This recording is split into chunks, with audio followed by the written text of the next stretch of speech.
Hala daw, sino sa iyo dinhi ang nagbabasa sin mga storybooks? Ma'am ako. Wow, ang galing! Haros nga tanan niya hindi nagbabasa sin mga storybooks. Palakpakan ta, kay nagbabasa sin mga storybooks.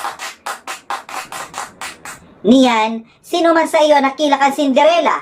Ma'am ako. Wow! O hala daw, sino man si Cinderella? Dakso pa ito nakila. Ay naman nga nahansap ka. Ay nasugagadlak sa iyo. O, nano nga nagmingaw? Liwat nakakila kang kang Cinderella. Hala daw, volunteer.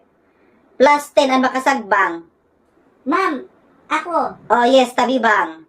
Si Cinderella, ma'am, inaanak ito ni nanay. Tulugaon, di kang kutuon nga taga-purok 3. Mali! Ay, ma'am, sino ito si Cinderella nga ni?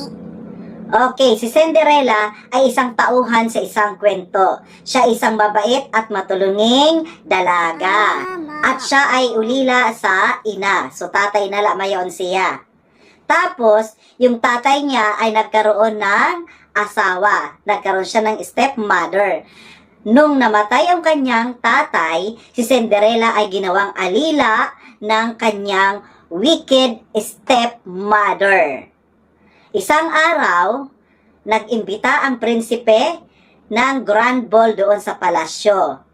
Hindi pinayagan si Cinderella ng kanyang wicked stepmother. Kaya naman, tinulungan siya ng kanyang fairy godmother na makadalo doon sa grand ball sa palasyo. Ngunit, sabi ng kanyang fairy godmother, hanggang alas 12 lang siya.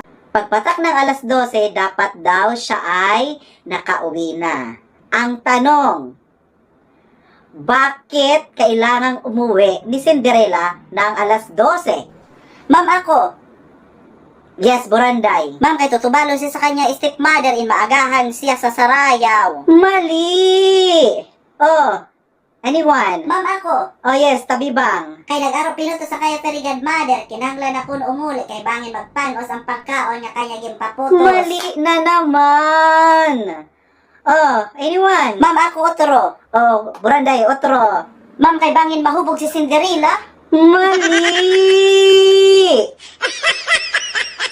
Hello po everyone! Ako pa'y kumakatok sa inyong mabubuting kalooban para sa aking Donate a Book campaign, Give a Gift of Reading. Kung meron po kayong mga libro o mga storybooks na pwede nyo pong ibahagi sa amin, ay taos-puso po namin tatanggapin para po sa mga batang nais matutong magbasa. Sana po suportahan nyo po para po sa ating advokasya na mabawasan ang mga batang hindi marunong magbasa. Yun lamang po, salamat po. Kontak nyo na lang po ako kung meron po kayong gustong ibigay ng mga libro o kung ano man na gusto nyong maibahagi dito sa aming kampanyang ito. Maraming salamat po. God bless po sa inyong lahat.